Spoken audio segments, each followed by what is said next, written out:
Alright, good morning mga kamukil. So, Davao project tayo.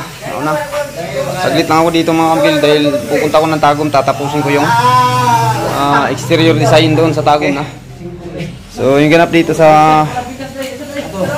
Davao project mga kamukil is ayan, pa-framing na tayo dito sa Kisame sa Davao project, no? So, mamayang hapon pagbalik natin dito, makikita na natin yung outcome sa trabaho dyan, no? So, bali yung kapatid ko muna nilagay dito, although sa Tagum to na-assign, o dinala ko muna siya ng isang araw dito. Bukas Tagum na naman to, balik dun sa Tagum, no? So, ginawa ko lang to mga kamukil para ma-ceiling joist niya to lahat. Makapag-electrical na ako bukas dito. So siya naman yung pupunta ng Tagum, ako na naman dito. O ngayong araw, dahil wala siya sa Tagum, ako yung pupunta sa Tagum para sa exterior design. Yung ating hagdanan ngayon, yung ano ko kay Master Buni, dapat mabuhusan to ngayong araw. Yun yung sisikapan nila mabuhusan, no? Kasama si Ronron, yan yung helper Master Buni. Tapos dito sa labas, Master Lando yung nakatuka dito. So apat din sila na tao. Nililipat na namin tong light panel natin. Pinalipat ko doon mga kamukilo dahil matigas na yung flooring natin. So ito yung atakihin nilang apat ngayon, itong pagplaster, pag-ayos nitong flooringan natin. So yung kuhan ko sa kanila, kahit hindi ma-flooringan yan, basta bukas ng umaga ma-flooringan siya kaagad mga kamukilo, ma-i-plaster. Dahil may ano tayo dito mga kamukila, may time frame tayo na hinahabol. So hanggang dito yung ano nila. O yung trabaho ni Master Lando dito is papatagin mo na ililibel kung hanggang saan yung flooring natin. So pagkatapos mapatag, abangan ng tubo. Pasok na yung tubo dito sa pinakasiptik natin, no? O kasi hindi to natuloy na isahan sa pagkilos mga kamukit, kasi gaya na sabi ko, napakasip ng area namin. Ang daming materialis na kailangang ilipat muna. So ito yung nagpapatagal sa aking trabaho dito sa project na to. So hopefully bukas tapos na to lahat pagpo-flooring. So pag matapos to sa pagpo-flooring mga kamukil, 95% na yung ating trabaho dito, kasi ceiling installation na lang yung gagawin namin dito at saka electrical. So itong pagpipintura at saka tiles, huling banat na to mga kamukil, no? Pag nabuo na yung second floor. Yung second floor naman ngayon, uumpisahan yung second floor. Hinihintay ko pa Master Buyit, no?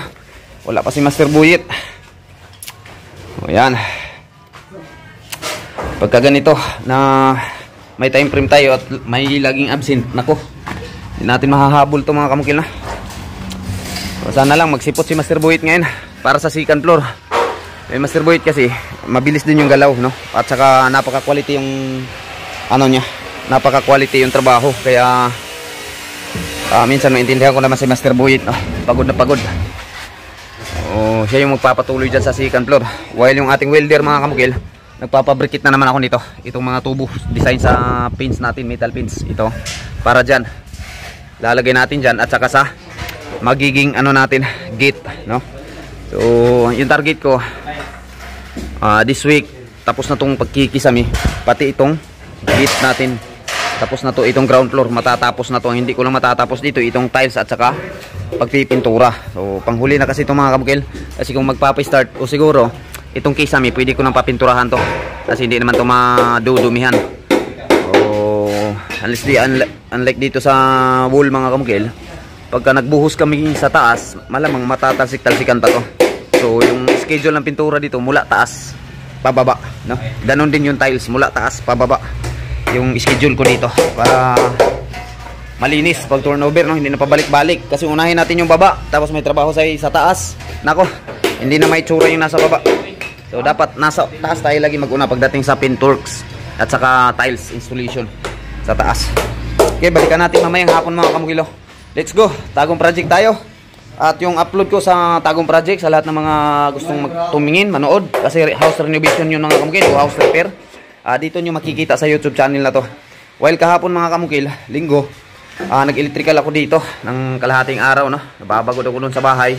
O pumunta lang ako dito pagkahapon. So, yun yung nagawa natin, na-install natin yung panel board natin, pati mga wires. Yung kulang na lang pagpapasok ng mga wires sa mga linya natin. So, bukas isahan na yan, no? Yung pagka-electrical ko mula sa taas papuntang baba, yung aking electrical bukas. Let's go!